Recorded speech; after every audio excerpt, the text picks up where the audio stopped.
నమో వెంకటేశాయ. ఏడుకొండలవాడ వెంకటరమణ గోవింద గోవింద.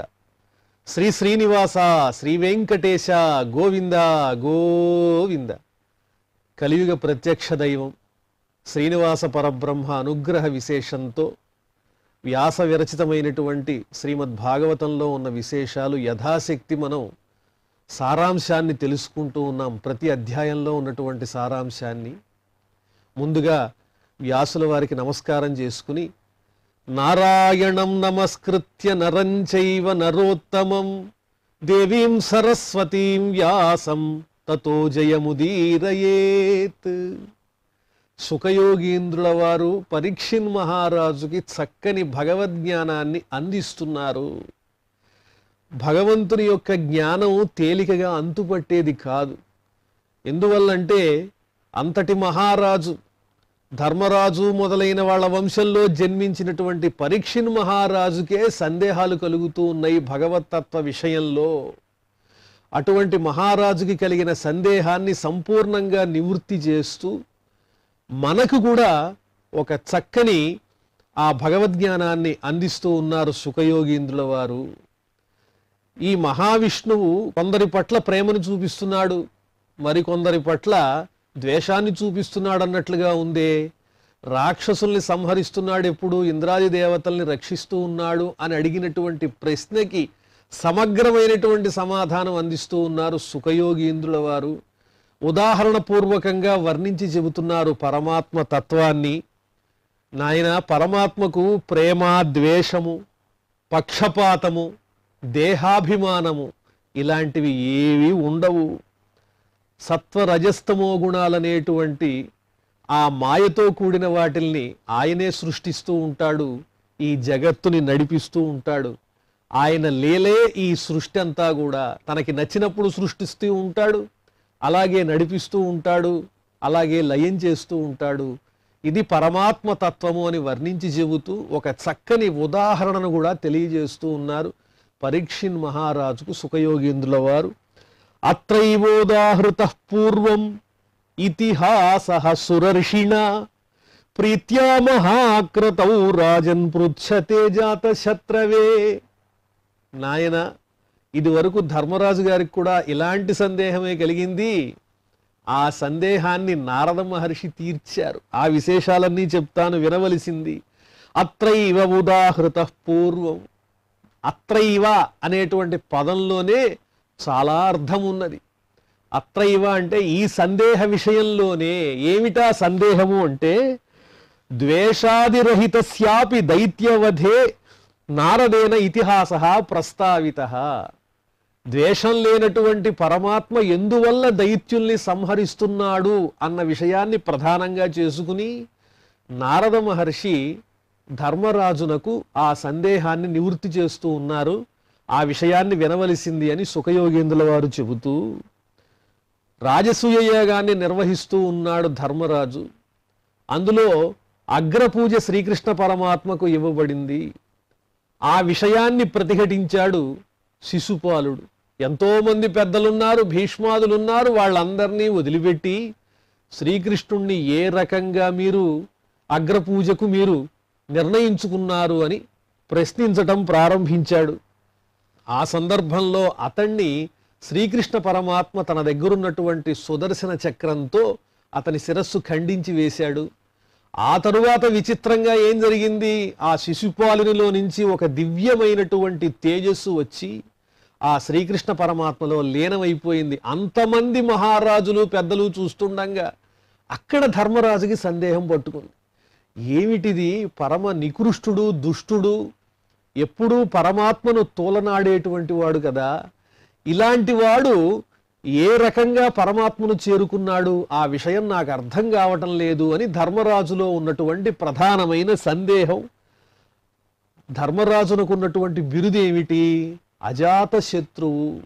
అజాతశత్రువు అంటే సర్వప్రియత్వాత్ అనుత్పన్న శత్రువు.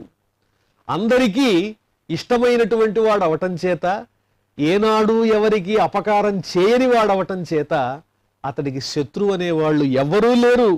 అటువంటి ధర్మరాజు అజాతశత్రువు ప్రశ్నిస్తూ ఉన్నాడు దేవర్షి అయినటువంటి నారద మహర్షిని, ఓ మహర్షి, ఏమిటిది?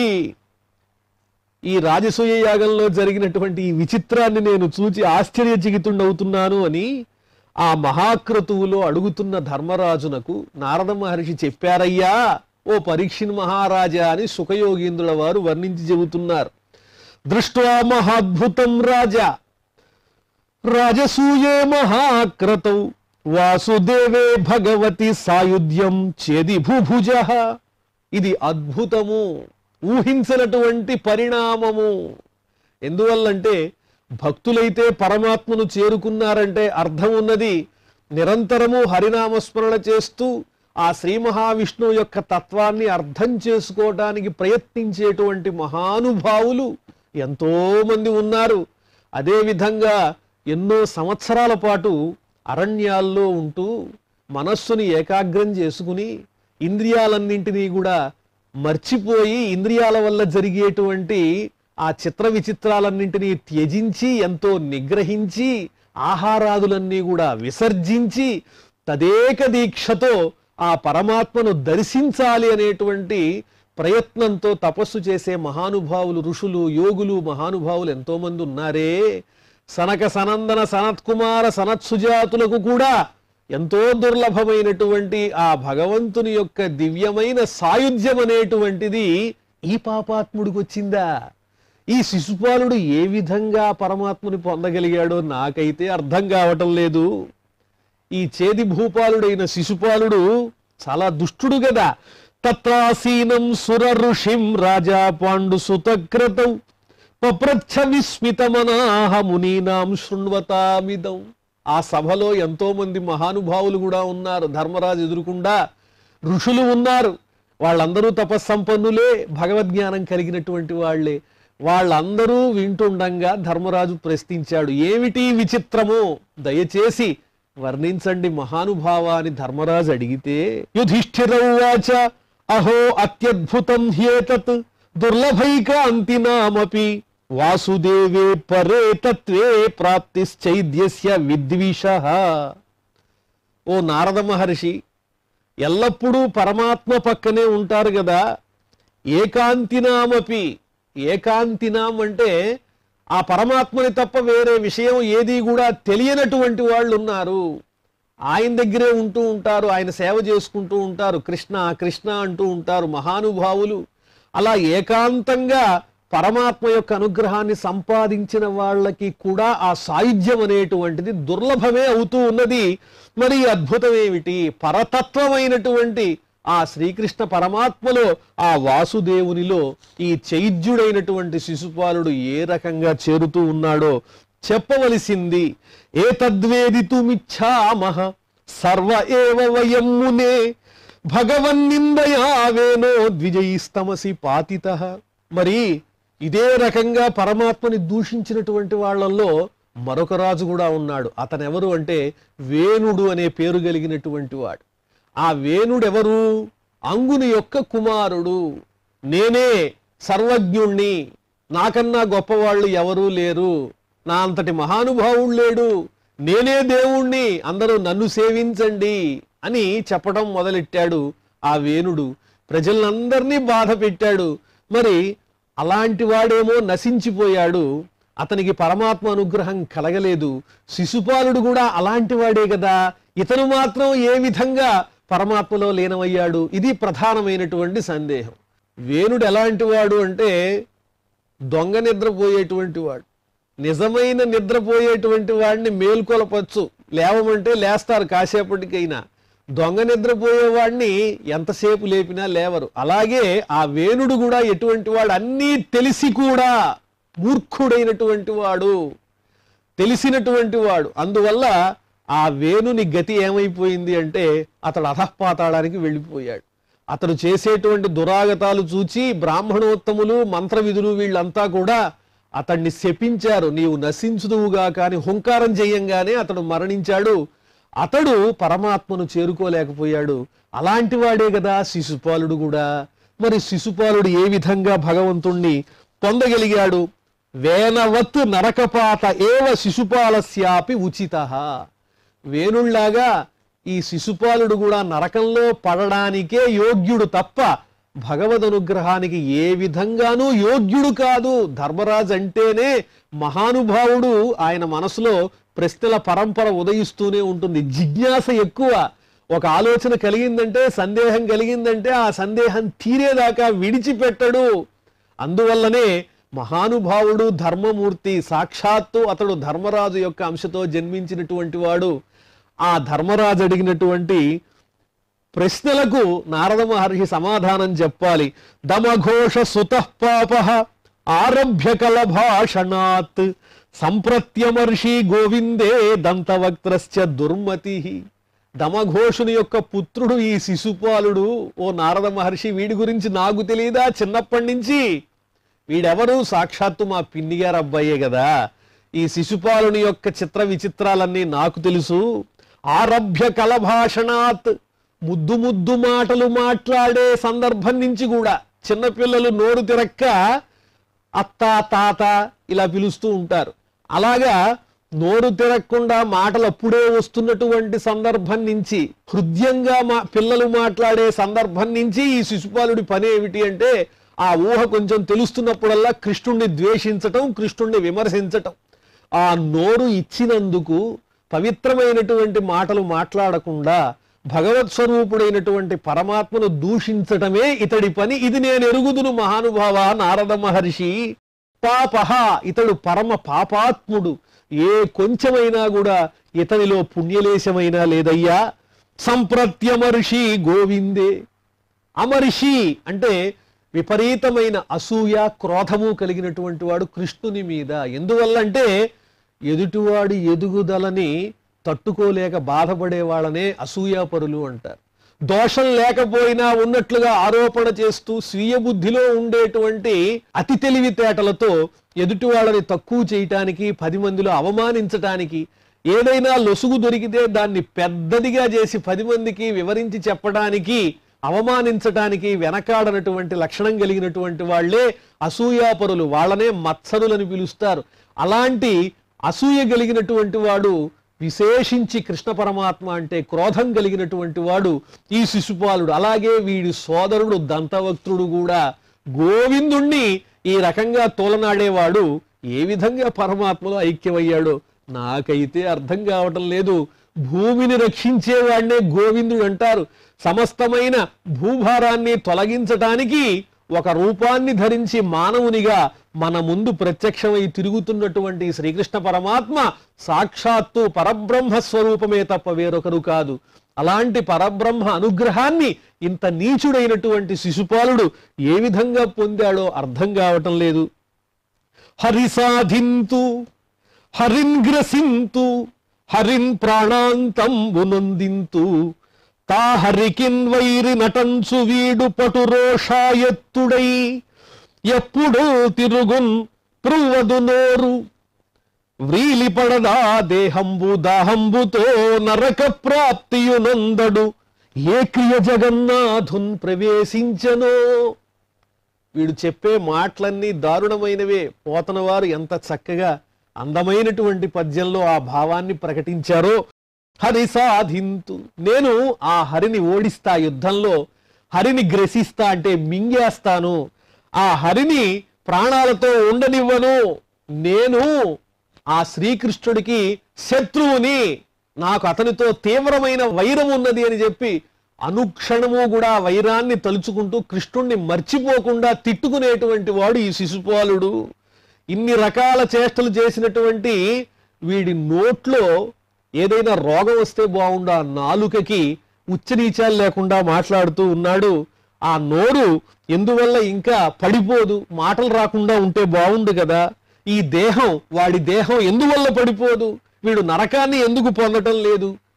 ఇలాంటి నీచమైనటువంటి వాడు ఏ విధంగా ఏ క్రియన్ జగన్నాథున్ ప్రవేశించను. అందరూ చూస్తుండగా జగత్తుకే నాథుడైనటువంటి శ్రీకృష్ణ పరమాత్మ దివ్య దేహంలో ఏ రకంగా ప్రవేశించాడయ్యా నాకు అర్థం కావటం లేదు. శపతో అసకృత్ విష్ణుం యద్బ్రహ్మ పరమవ్యయం స్విత్రో నజాతో జిహ్వాయాం నాంధం వివిశతుస్తమః. అసకృత్, ఒకసారి కాదు, మాటి మాటికి ప్రతిసారి మర్చిపోకుండా అనుక్షణము అదే నామస్మరణ. భక్తులు ఏ విధంగానైతే ప్రతి పని చేస్తూ ఆ భగవంతుడిని తలుచుకుంటారో, నారాయణ గోవింద ముకుంద అనుకుంటూ పనిచేస్తూ ఉంటారో, అలాగే ఈ శిశుపాలుడు ఆ దంతవక్తుడు కూడా మాటి మాటికి ఆ పరమాత్మను భక్తితో కాకుండా వైరంతో అనేక రకాలుగా తిడుతూ వాళ్ళ కాలాన్ని గడుపుతూ ఉన్నారు. మరి ఆ పరమాత్మ ఎవరు? యద్బ్రహ్మ పరమవ్యయం, నిత్య సత్యమైనటువంటి స్వరూపుణ్ణే బ్రహ్మ అని పిలుస్తారు. సత్యం జ్ఞానం అనంతం బ్రహ్మ అని వర్ణించినట్లుగా సాక్షాత్తు విరాట్ స్వరూపుడైనటువంటి ఆ శ్రీకృష్ణ స్వామిని విజ్ఞానం ఆనందం బ్రహ్మ ఆనందో బ్రహ్మేతి వ్యజానాత్ యతో వాచో నివర్తంతే అప్రాప్య మనసా సహ యతో వా ఇమాని భూతాని జీవంతి. ఆ స్వామి నుంచే సమస్తమైన జీవులు కూడా ఉద్భవిస్తూ ఉన్నాయి. ఆ స్వామిని వర్ణించటానికి ఈ వాక్కులు సరిపోవు. 1000 తలలు కలిగిన ఆదిశేషుడు కూడా ఆ స్వామి గొప్పతనాన్ని వర్ణించటానికి అశక్తుడవుతూ ఉన్నాడు. అలాంటి పరబ్రహ్మ స్వరూపుడు, అవ్యయుడు, నాశము లేనటువంటి ఆ పరమాత్మను వీళ్ళు ఈ రకంగా అనేక రకాలుగా తోలనాడారు. కానీ వాళ్లకు వాళ్ళ నాలుకకు శ్వేతకుష్ఠం రాలేదు, బొల్లి రాలేదు, అంధకార బంధురమైన నరకంలోనూ పడలేదు. వాళ్ళు మాత్రం పరమాత్మ అనుగ్రహానికి పాత్రులవుతున్నారే పరమభక్తుల్లాగా అని ధర్మరాజుకి సందేహం కలిగింది. ఇది నిజమే కదా, ఇది సహజంగా సామాన్యులందరికీ కలిగేదే.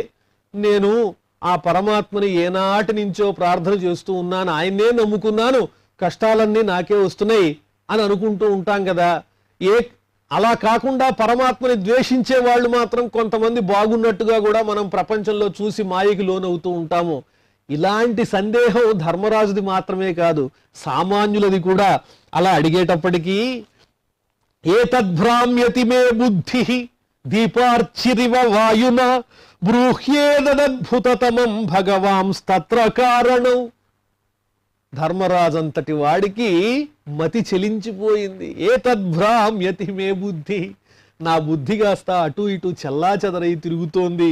దీపార్చిరివ వాయున, గాలి వస్తే గనక దీపం ఏ విధంగా మిణుకు మిణుకుమని చెంచలం అయిపోతూ ఉంటుందో, కదిలిపోతూ ఉంటుందో, అలాగే స్థిరమైనటువంటి ఆ ధీరోదాత్తుడైనటువంటి ధర్మరాజు యొక్క బుద్ధి కూడా వాయువు చేత కొట్టబడినటువంటి దీపంలాగా అటు ఇటు చెలించిపోతూ ఉన్నది.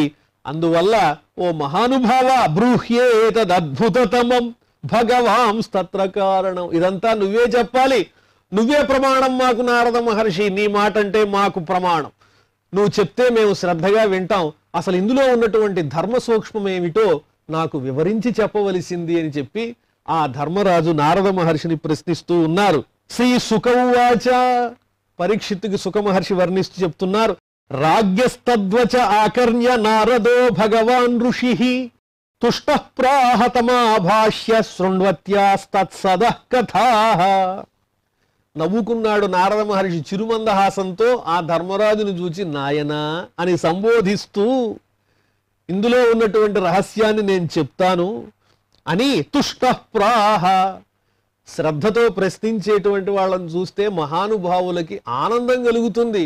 అందులో ధర్మరాజంతటి వాడు ప్రశ్నించాడంటే చెప్పాలంటే ఎంత ఆనందంగా ఉంటుంది నారద మహర్షికి. అందువల్లనే ఆ ఆనందంతో ఈ విధంగా చెబుతూ ఉన్నాడు.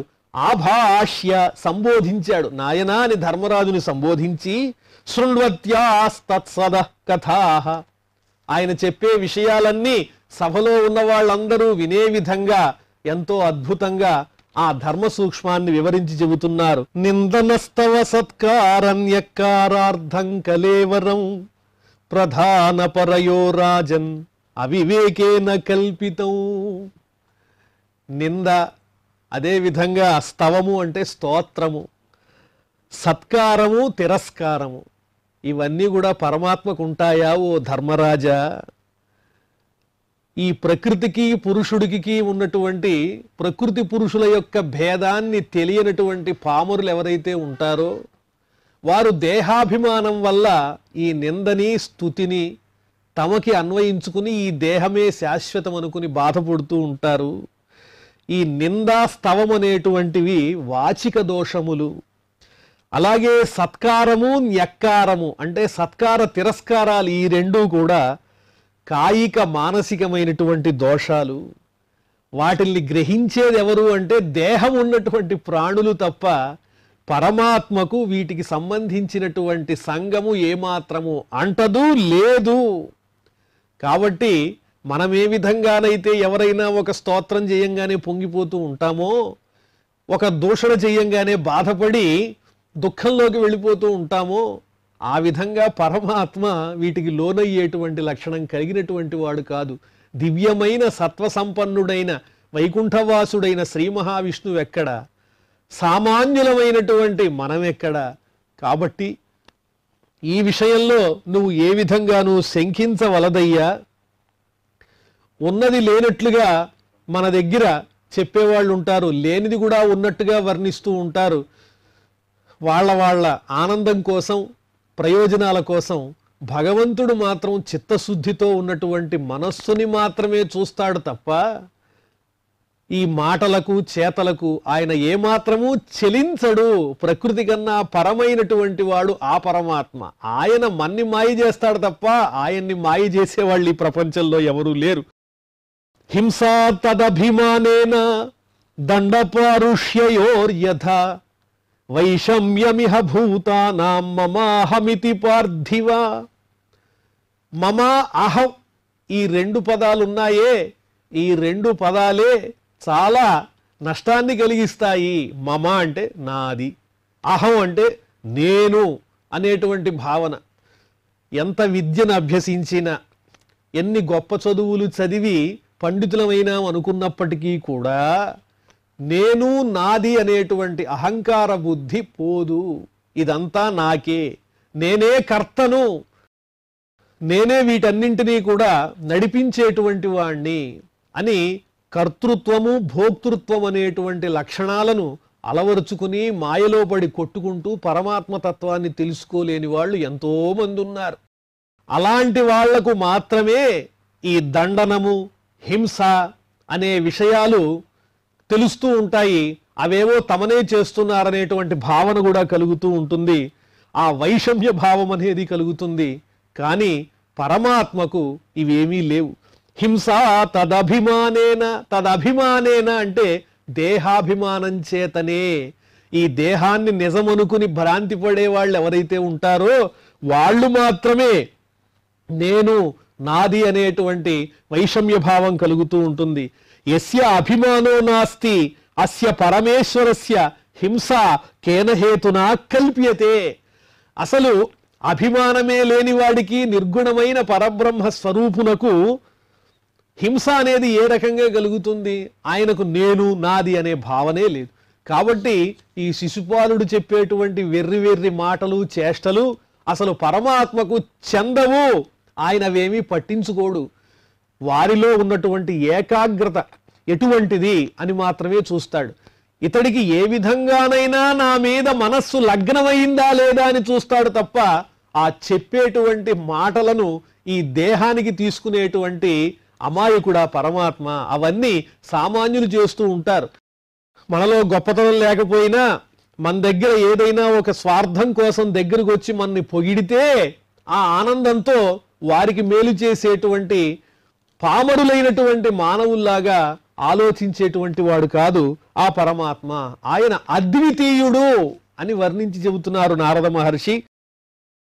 తస్మాత్ వైరానుబద్ధేన నిర్వైరేణ భయేన వా స్నేహాత్ కామేన వా యుంజ్యాత్ కథంచిన్నేక్షతే పృథక్.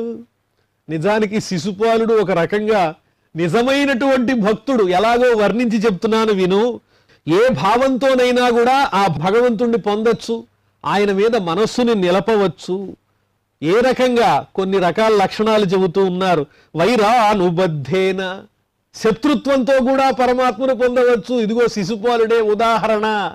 భక్తులు ఏ విధంగానైతే నిరంతరము ఆ స్వామిని జపిస్తూ తలుస్తూ ఉంటారో గోవింద గోవింద గోవింద హరి హరి నారాయణ అని, ఇతడు కూడా శత్రుత్వంతో నారాయణుడిని నేను పట్టుకుంటాను, కృష్ణుడిని ఎలాగైనా ఓడిస్తాను, ఆ కృష్ణుడిని సంహరిస్తాను, కృష్ణ కృష్ణ కృష్ణ అని చెప్పి ఆవేశంతో వైరంతో ఏకాగ్రతతో కూడినటువంటి శత్రుత్వ భావంతోనే ఆ స్వామిని తలుచుకుంటున్నాడు. వక్రత్వం లేదు, అతనిలో కపటం లేదు, శత్రుత్వంలో కూడా కపటం లేదు అతనికి. అందువల్ల అతడు ఒక రకంగా ఏమిటి, నిజమైనటువంటి భక్తుడే శిశుపాలుడు. వైరంతోనైనా, భక్తిభావంతోనైనా, భయంతోనైనా, స్నేహంతోనైనా, ఈ పరమాత్ముడు నాకు ప్రియుడు అనేటువంటి ప్రేమభావంతోనైనా, వీటిల్లో ఏదో ఒక మార్గాన్ని అనుసరించి మనస్సుని స్వామి పట్ల లగ్నం చేసి ఏకాగ్రతతో ధ్యానించటమే ముఖ్యం తప్ప అది వైరమా, భక్త్య, ప్రేమ అనేటువంటి విషయం భగవంతుడు పట్టించుకోడు. కథంచిన్నేక్షతే పృథక్. ఈ భావాల్లో ఏ భావన ఉన్నప్పటికీ ఆ భావనలో ఏకాగ్రతను చూస్తాడు తప్ప వేరే విధంగా తక్కువ ఎక్కువలు వీటిల్లో ఏ విధంగానూ ఆలోచించే లక్షణం పరమాత్మకు లేదు. ఈ శిశుపాలుడనేవాడు ఆ పరమాత్మతో, శ్రీకృష్ణునితో వైరాన్ని పెట్టుకుని ఆ వైరాన్ని ఆధారంగా చేసుకుని ఆయన్ని చేరుకునేటువంటి ప్రయత్నం చేశాడు. ఇదే సత్యము ఓ ధర్మరాజా. అలుకనైన చెలిమినైన, కామంబుననైన, బాంధవంబునైన, భీతినైన తగిలి తలపన్ అఖిలాత్ముడగు హరి చేరవచ్చు. వేరు చేయడతడు, వేరు చెయ్యడు. ఏ భావంతోనైనా కూడా ఆ పరమాత్మను చేరుకోవచ్చు.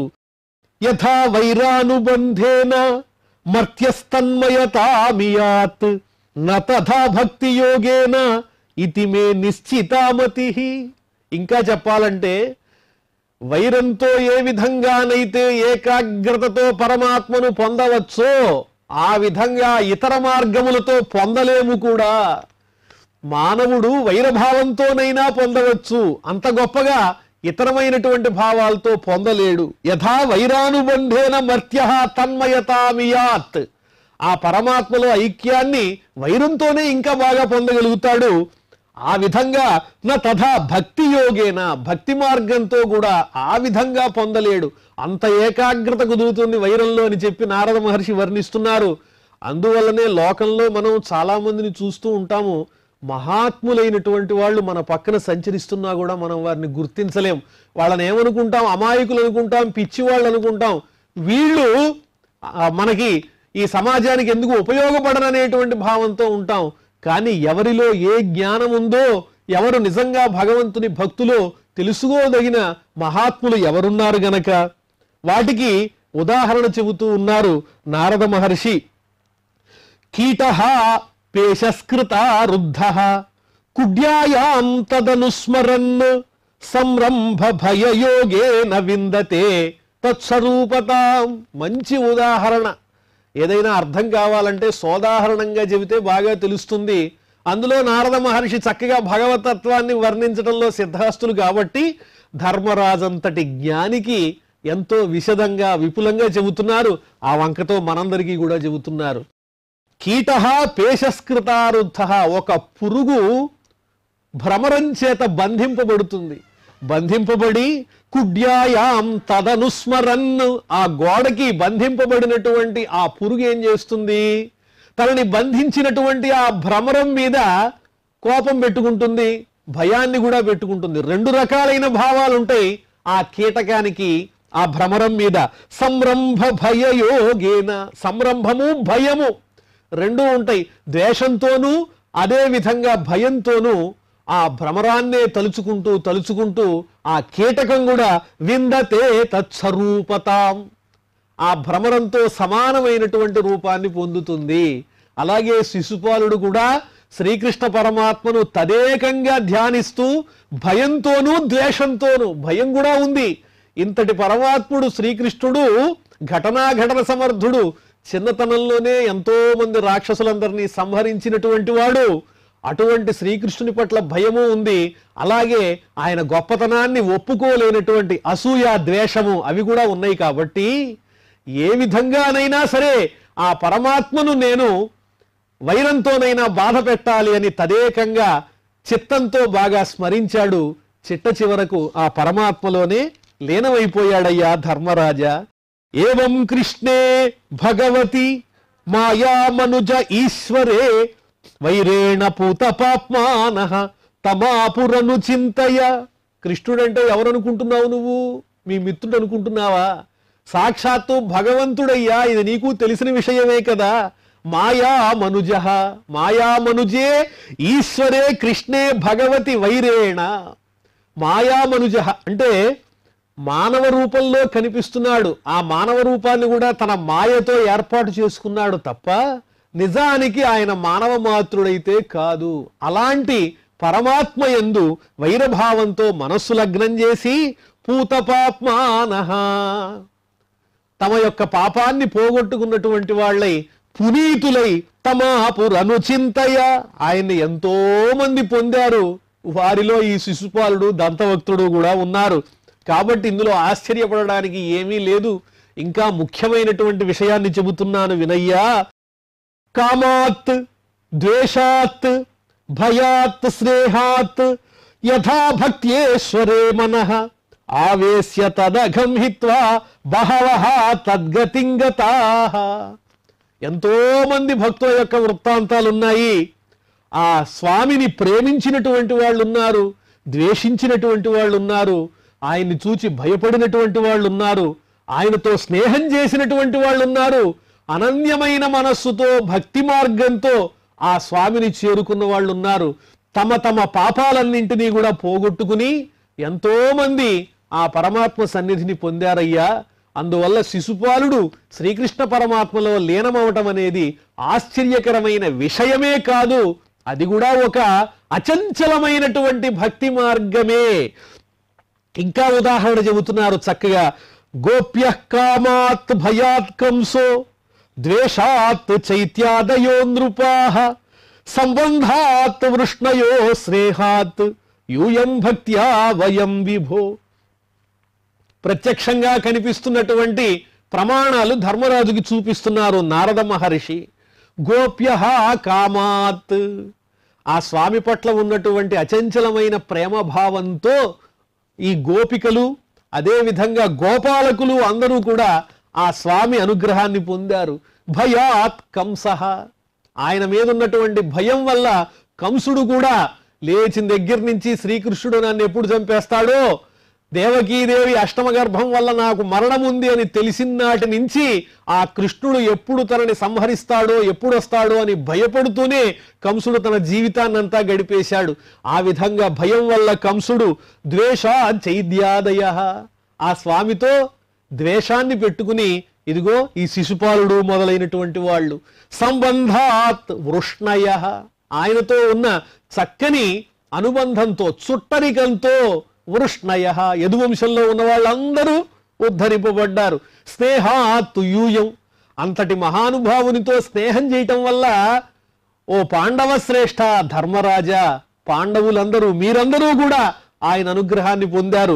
మరి మేమో భక్త్యా వయం విభో, నిరంతరము ఆ నారాయణ నామ స్మరణ చేస్తూ నారాయణ నారాయణ శ్రీమన్నారాయణ చరణం శరణం ప్రపద్యే శ్రీమతే నారాయణాయ నమః అని అదే తలుచుకుంటూ ఎవరడిగినా కూడా అదే నామాన్ని బోధిస్తూ మేము కూడా ఆయన్ని పొందడానికి ప్రయత్నం చేస్తూ ఉన్నాము అని నారద మహర్షి ధర్మ రహస్యాన్ని, భక్తి తత్వాన్ని, పరమాత్మ యొక్క విలక్షణమైనటువంటి జ్ఞానాన్ని ధర్మరాజునకు సభాసదులందరి ముందు తెలియజేస్తూ ఉన్నారు.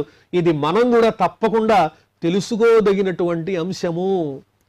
ఎంతో వ్యయప్రయాసల కోర్చి ఎంత ద్రవ్యం తీసుకొచ్చాము, ఎన్ని రకాలుగా ఆయనకి సౌకర్యాలు కలుగజేశాము, బంగారు పాత్రతో పూజలు చేశామా, బంగారు పూలతో పూజలు చేశామా, వెండి గిన్నెలు పెట్టామా, లేకపోతే బాగా నెయ్యి మొదలైనటువంటి ద్రవ్యాలతో ప్రసాదాలు తయారు చేసి ఆయన ముందు పెట్టి నివేదన చేశామా అనేది ప్రధానం కాదు. అలా చేసినా ఆ చేసే పనిలో, చెప్పేటువంటి మంత్రంలో, మాట్లాడేటువంటి నామస్మరణలో ఏకాగ్రత లేకపోతే అవన్నీ ఎందుకు పనికిరావు. మనస్సు చంచలం లేకుండా ఆ స్వామి మీద లగ్నం అవ్వాలి. అలా లగ్నమైనప్పుడు స్వామి ఏం చూస్తాడు? ఇతనికి ఏకాగ్రత ఉన్నదా లేదా, ఏకాగ్రతతో జీవుడు నన్ను పొందుతాడా లేదా అనేది చూస్తాడు తప్ప ఆ తెచ్చినటువంటి అనేక రకాలైన ద్రవ్యాలు మాత్రం స్వామి ఎట్టి పరిస్థితుల్లోనూ పట్టించుకోడు. అదే విషయాన్ని పోతన వారు వర్ణించి చెప్పారు. కామోత్కంఠత గోపికల్ భయమునన్ కంసుండు వైరక్రియా సామగ్రిన్ శిశుపాల ముఖ్య నృపతుల్ సంబంధులై వృష్ణులు ప్రేమన్మీరలు భక్తినేమునిదే చక్రి కంటిమి ఎట్లైన ఉద్దామధ్యాన గరిష్ఠుడైన హరిన్ చందన్వచ్చు ధాత్రీశ్వర. ఓ ధాత్రీశ్వర, ఎట్లయిన ఏ విధంగానైనా స్వామిని పొందవచ్చు. ఏ విధంగా అయినా అంటే ఏం కావాలి? అమూల్యమైనటువంటి ఆ ద్రవ్యము అంటే ఆ చంచలము లేనటువంటి స్థిరమైనటువంటి మనస్సుని ఆ పరమాత్మకు అందించటం అనేటువంటి ఆ పని పైన చెప్పిన భావాల్లో వైరం వల్ల కలిగినా పర్వాలా, భక్తి వల్ల కలిగినా పర్వాలా, స్నేహం వల్ల కలిగినా పర్వాలా, కామం వల్ల కలిగినా పర్వాలా, ఏ మార్గాన్నైనా అనుసరించు. వక్రత్వము కాపట్యము లేనటువంటి ఏకాగ్రత మాత్రమే ముఖ్యమవుతుంది పరమాత్మని పొందడానికి. ఇది మాత్రం స్పష్టము అని నారద మహర్షి వర్ణించి చెప్తున్నారు. ఇది మనందరం ముఖ్యంగా తెలుసుకోవలసినటువంటి విషయం. అదేవిధంగా ఆ ధర్మరాజు సందేహం ఇంకొకటి ఉంది, దానికి కూడా సమాధానం చెబుతున్నారు. కథమోపి నవేన స్యాత్ పంచానాం పురుషం ప్రతి తస్మాత్ కేనాప్యుపాయేన మనః కృష్ణే నివేశయేత్. నాయనా ధర్మరాజా, నువ్వన్నావే వేణుడనేటువంటి మహారాజు కూడా శిశుపాలులాగానే దుష్టుడు కదా, మరి దుష్టుడైనటువంటి వేణుడు మాత్రం నరకంలోకి ఎందుకు పోయాడు అని అడిగితే దానికి సమాధానం ఇప్పుడు చెప్పినటువంటి వరుసలో కామం గాని, స్నేహం గాని, అదేవిధంగా వైరం గాని, వేటిలోనూ ఏ ఒక్కటి అతనిలో స్థిరంగా లేనే లేదు. అతడు మూర్ఖుడు. ఆ భగవత్తత్వాన్ని తెలుసుకోలేనటువంటి వాడు. ఏదైనా ఒక మార్గంతో స్థిరమైన చిత్తంతో పరమాత్మను పొందవచ్చు అనేటువంటి సిద్ధాంతాన్ని అర్థం చేసుకోలేనటువంటి వాడు వేణుడు. కాబట్టి ఆ వేణుడు మాత్రం పరమాత్మను పొందలేకపోయాడు అని నారద మహర్షి చెబుతూ, నాయనా ముఖ్యమైన విషయం తెలుసుకో ధర్మరాజా, నీ ఎదురుకుండా ఈ శిశుపాలుడు పరమాత్మ యొక్క చక్రంతో శిరస్సు ఖండింపబడింది, అతని తేజస్సు స్వామిలో ఐక్యమైంది అన్నావు కదా. అసలు ఈ శిశుపాలుడు ఎవరో తెలుసా? మాతృశ్వసేయో వశ్చైద్యో దంతవక్త్రశ్చ పాండవ పార్షద ప్రవరౌ విష్ణోః విప్రశాపాత్ పదాచ్యుతౌ. మాతృశ్వసేయ చైద్య, మీ పినతల్లి గారు అబ్బాయి అనుకుంటున్నావా ఈ శిశుపాలుడు? కేవలము ఈ దేహాన్ని ధరించాడు కాబట్టి నీకు ఇలా కనిపిస్తున్నాడు గాని అతని సోదరుడు దంతవక్త్రుడు గాని శిశుపాలుడు గాని మీ పినతల్లి గారి పిల్లలు కాదయ్యా. పార్షద ప్రవరౌ విష్ణోః, ఆ విష్ణువునకు ద్వారపాలకులు. శుద్ధ సత్వ సంపన్నమైనటువంటి ఆ వైకుంఠధామంలో పరమాత్ముని చెంత నిరంతరము స్వామిని దర్శిస్తూ సేవిస్తూ ఆనంద నిలయంగా ఆ వైకుంఠంలో నిలిచి ఉన్నటువంటి వాళ్లే ఆ మహానుభావులు, జయ విజయులు ఇద్దరూ తప్ప సామాన్యులైనటువంటి వాళ్ళు కాదు. మరి ఎందువల్ల ఇలా నీ కంటికి శిశుపాల దంతవక్తులుగా కనిపిస్తున్నారో తెలుసా? విప్రశాపాత్ పదాచ్యుతం, బ్రాహ్మణోత్తముల యొక్క శాపవశం వల్ల, బ్రహ్మజ్ఞానుల యొక్క శాపవశం వల్ల వైకుంఠధామం అనేటువంటి పదం నుంచి జారిపోయి కింద పడ్డారు, భ్రష్టులయ్యారు. అంతే తప్ప వీళ్ళు సామాన్యులైనటువంటి వాళ్ళు కాదు. అనగానే మళ్ళీ ప్రశ్న. ధర్మరాజుకి ఎక్కడ అవకాశం వస్తే అక్కడ ప్రశ్న వేసి అందులో ఉన్న సారాంశాన్ని వెంటనే గ్రహించి తత్వాన్ని వంట పట్టించుకోవాలి అనేటువంటి చక్కని చింతన. ఇది మనందరికో మంచిది, మనందరికీ. ఎందువల్లంటే ఆ ధర్మరాజు తెలుసుకుంటున్నటువంటి సాగుతో మనందరం కూడా ఇంత అద్భుతమైనటువంటి విషయాలన్నీ అర్థం చేసుకోవచ్చు. అడుగుతున్నాడు ధర్మరాజు, కీదృశః కస్య వా శాపో హరిదాసాభిమర్శనః అశ్రద్ధేయ ఇవా భాతి హరేరేకాంతినాం భవః. నారద మహర్షి, మీరు బ్రహ్మజ్ఞానులు కాబట్టి, భక్తులు కాబట్టి చెబుతుంటే నమ్మబుద్ధి అవుతోంది కానీ అసలు నమ్మశక్యమైన విషయమేనా ఇది? నిరంతరము హరిదాసులై ఆ స్వామిని సేవించేటువంటి ఆ ద్వారపాలకులు అవమానింపబడ్డారా? స్వామి సన్నిధిలో ఉండేటువంటి భక్తాగ్రేసరులు దివ్యమైన దేహం కలిగినటువంటి వాళ్ళు అలాంటి వాళ్ళు ఈ రకంగా అవమానింపబడ్డారంటే, శపించబడ్డారంటే నాకు నమ్మశక్యంగా లేదు. శాపః కీదృశః, ఆ శాపం ఎటువంటిది? హరేరేకాంతినాం భవః, హరి దగ్గర ఏకాంతంగా ఉంటూ ఆయన్ని సేవించేటువంటి మహాత్ములు, నిత్యసూరులకు మాత్రమే సాధ్యమైనటువంటి ఆ స్వామి సాన్నిధ్యాన్ని పొంది ఏకాంతంగా దర్శించుకునేటువంటి భక్తులు, స్వామి ద్వారపాలకులు జన్మను పొందడం ఏమిటి, సామాన్యుల్లాగా పుట్టడం ఏమిటి, లక్షణాలు ఏమిటి, ఆ స్వామిని దూషించడం ఏమిటి, ఇవన్నీ నాకు అర్థం కావట్లేదు, మీరే తెలియజేయాలి. దేహేంద్రియాసుహీనానాం వైకుంఠపురవాసినాం దేహ సంబంధ సంబద్ధం ఏతదాఖ్యాతుమర్హసి. దేహము, ఇంద్రియములు, ప్రాణాలు, ఈ పదాలన్నీ ఎవరికి సంబంధించినవి? మనబోటి సామాన్యులకు. దేహం ఉన్నది కాబట్టి ఇంద్రియాలున్నాయి, వాటితో పాటు ప్రాణము ఉంది, వాటితో మనం సంచరిస్తున్నాం. వీటితో సంబంధం లేనిటువంటి వాళ్ళు కదా వైకుంఠవాసులంటే. వైకుంఠపురవాసిన, ఆ వైకుంఠంలో ఉన్న వాళ్లకు దేహ సంబంధ సంబద్ధం, ఈ ప్రాకృతమైన అశాశ్వతమైనటువంటి దేహంతో సంబంధాన్ని కలిగించినటువంటి ఆ శాప వృత్తాంతం ఏదైతే ఉందో ఏతదాఖ్యాతుమర్హసి, సంపూర్ణంగా మాకు తెలియజేయవయ్యా నారద మహర్షి. ఈ సభాసదులందరూ కూడా వింటారు, మేమందరం తెలుసుకుంటాం. మా మీద ఉన్నటువంటి దయతో ఆ వృత్తాంతాన్ని తెలియజేయమని ధర్మరాజు ప్రశ్నిస్తూ ఉన్నాడు. నారదౌవాచ, అప్పుడు నారద మహర్షి ఈ విధంగా సమాధానం చెబుతూ ఉన్నారు. ఏకదా బ్రహ్మణ పుత్రాః విష్ణోర్లోకం యదృచ్ఛయా సనందనాదయో జగ్ముహు చరంతో భువనత్రయం. ఒకానొకసారి ఒక అద్భుతమైనటువంటి సన్నివేశం జరిగింది. బ్రహ్మగారి మానసపుత్రులైనటువంటి సనక సనందన సనత్కుమార సనత్సుజాతులనేటువంటి నలుగురు మహర్షులు, వాళ్ళు చూడటానికి చిన్నపిల్లల్లా ఉంటారు కానీ ఇప్పుడిప్పుడు పుట్టినటువంటి వాళ్ళు కాదు. అబ్బో, మహానుభావులైనటువంటి మహర్షుల కన్నా, ప్రజాపతుల కన్నా ముందే జన్మించినటువంటి వాళ్ళు. పంచషడ్డాయనార్భకాః, వాళ్ళు చూడటానికి ఎలా ఉంటారు అంటే పంచషడ్డాయనార్భకాః, 5-6 సంవత్సరములు కలిగినటువంటి పసిపిల్లల్లాగా కనిపిస్తూ ఉంటారు. వారు ఒకసారి లోకాలన్నీ సంచరిస్తున్నారు ఆనందంగా. అలా సంచరిస్తూ విష్ణోర్లోకం యదృచ్ఛయ, అనుకోకుండా శ్రీ మహావిష్ణువు యొక్క లోకానికి, వైకుంఠధామానికి వెళ్ళారు. చరంతో భువనత్రయం, ముల్లోకాలు సంచరించారు. ఆ శ్రీ మహావిష్ణువుని కూడా దర్శిద్దామని అక్కడికి వెళ్ళారు. చూడటానికేమో పంచషడ్డాయనార్భకాః పూర్వేషామపి పూర్వజాః, పూర్వం జన్మించినటువంటి బ్రహ్మమానస పుత్రుల కన్నా ఇంకా పూర్వమే జన్మించారు. మరీచి మొదలైన ప్రజాపతుల కన్నా పూర్వమే జన్మించినటువంటి వాళ్ళు. ఇంకా ఎటువంటి వాళ్ళు? దిగ్వాససః శిశూన్మత్వా ద్వాస్థౌతాన్ ప్రత్యషేధతాం. దిగ్వాససః, దిక్కులే తమ వస్త్రములుగా కలిగిన వారు, అంటే దిగంబరులు, ఏమాత్రము దేహం పట్ల ఆలోచన లేనటువంటి వారు.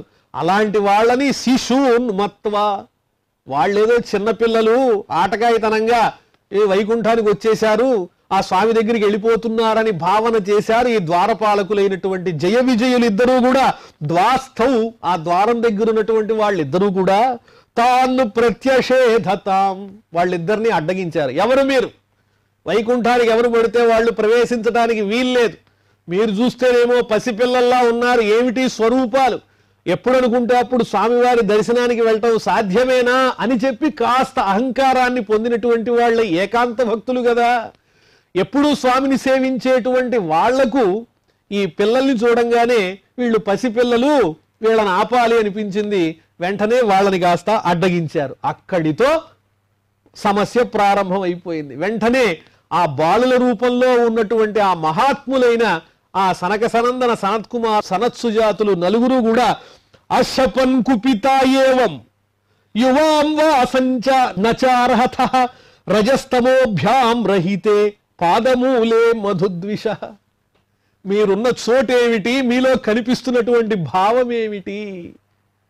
ఇక్కడ జయ విజయులు ఉన్నటువంటిది స్వామి సన్నిధిలో, వాళ్ళ భావం మాత్రం క్రోధం కనిపిస్తూ ఉన్నది, రజోగుణం తమోగుణం కనిపిస్తూ ఉన్నది, సత్వగుణం కనిపించటం లేదు. మీరున్న చోటుకు మీరు చేస్తున్నటువంటి పనికి సంబంధం లేదు అన్నారు. ఒకటే మాట. ఇది మనందరము కూడా గుర్తుపెట్టుకోవలసినటువంటి విషయమే కదా. మనం ఉన్నటువంటి ప్రదేశాన్ని అనుసరించి, మనకున్నటువంటి స్థానాన్ని అనుసరించి తదనుగుణమైనటువంటి సత్వ సంపదతో, ఆనందంతో, భక్తితో జీవనం చెయ్యాలి కానీ పిచ్చి పనులు చేయకూడదు. అలా ఎప్పుడైతే చేస్తామో వెంటనే పతనం ప్రారంభం అవుతుంది.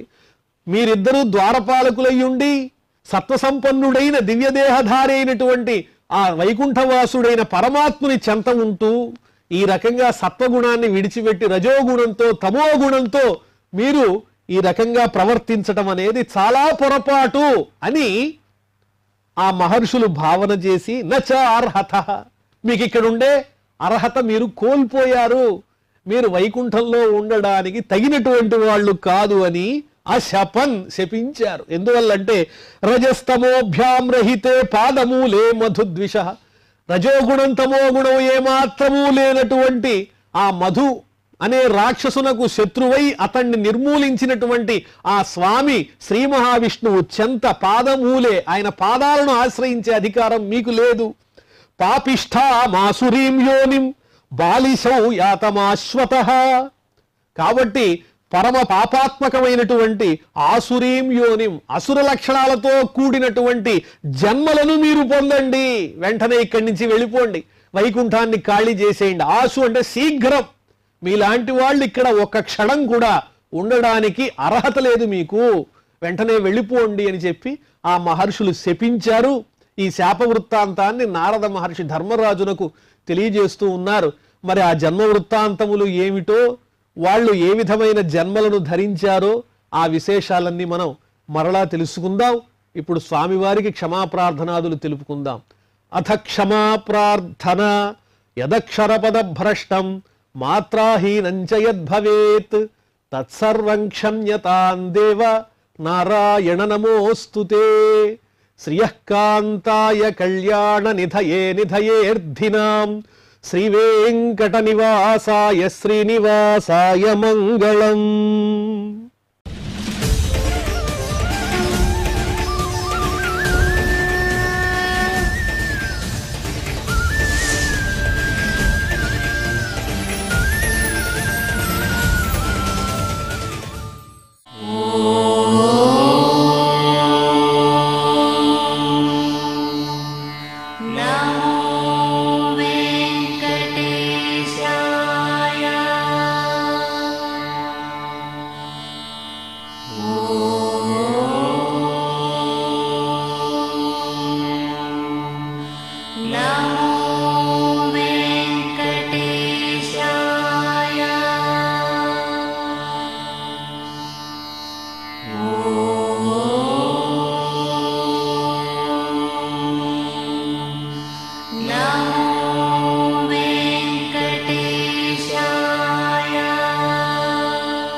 Now